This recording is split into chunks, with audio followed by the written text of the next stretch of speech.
Hello നമസ്കാരം. സൂക്ഷ്മദർശിനി എന്ന ചിത്രത്തിൻ്റെ മൂന്നാം ദിവസത്തെ കേരള ബോക്സ് ഓഫീസ് കളക്ഷൻ റിപ്പോർട്ടാണ് ഇന്നൊരു വീഡിയോ ഭാഗത്തെ. വീഡിയോയിലേക്ക് വരുമ്പോൾ ഈ വീഡിയോ ലൈക്ക് ചെയ്യുക, ചാനൽ സബ്സ്ക്രൈബ് ചെയ്യുക. നവംബർ മാസം ധാരാളം ചിത്രങ്ങൾ OTT റിലീസ് ചെയ്യുന്നുണ്ട്. ചാനൽ ഭാഗം പരിശോധിച്ചാൽ നിങ്ങൾക്ക് കാണാൻ വേണ്ടി സാധിക്കുന്നതായിരിക്കും. ബേസിൽ ജോസഫ്, നസ്രിയ എന്നൊക്കെ പ്രധാന കഥാപാത്രങ്ങളായെത്തിയ ചിത്രമായിരുന്നു സൂക്ഷ്മദർശിനി.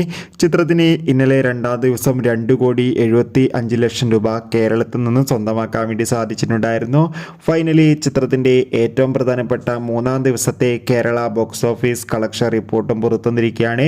ചിത്രത്തിന് മൂന്നാം ദിവസമായ ഇന്ന് ഞായറാഴ്ച മാരക ബുക്കിംഗ് തന്നെ കേരളത്തിൽ നടക്കുമ്പോൾ 3.5 കോടിക്ക് അടുത്ത് തന്നെ കളക്ഷൻ നേടിയെടുക്കാൻ വേണ്ടി സാധിക്കുമെന്നാണ് ട്രാക്കിംഗ് റിപ്പോർട്ടുകൾ സൂചിപ്പിക്കുന്നത്. കാത്തിരിക്കാൻ നമുക്ക് സൂക്ഷ്മദർശിനി എന്ന ചിത്രത്തിൻ്റെ കൂടുതൽ ബോക്സ് ഓഫീസ് കളക്ഷൻ റിപ്പോർട്ടിനായി. ചിത്രം കണ്ടവരുടെ അഭിപ്രായം കമൻറ്റ് ചെയ്യുക. കൂടുതൽ സിനിമാ വാർത്തകൾ പെട്ടെന്ന് ലഭിക്കാൻ വേണ്ടി ചാനൽ ഇപ്പോൾ തന്നെ സബ്സ്ക്രൈബ് ചെയ്യൂ. അടുത്തൊരു വീഡിയോയിൽ കാണും വരെ ബൈ.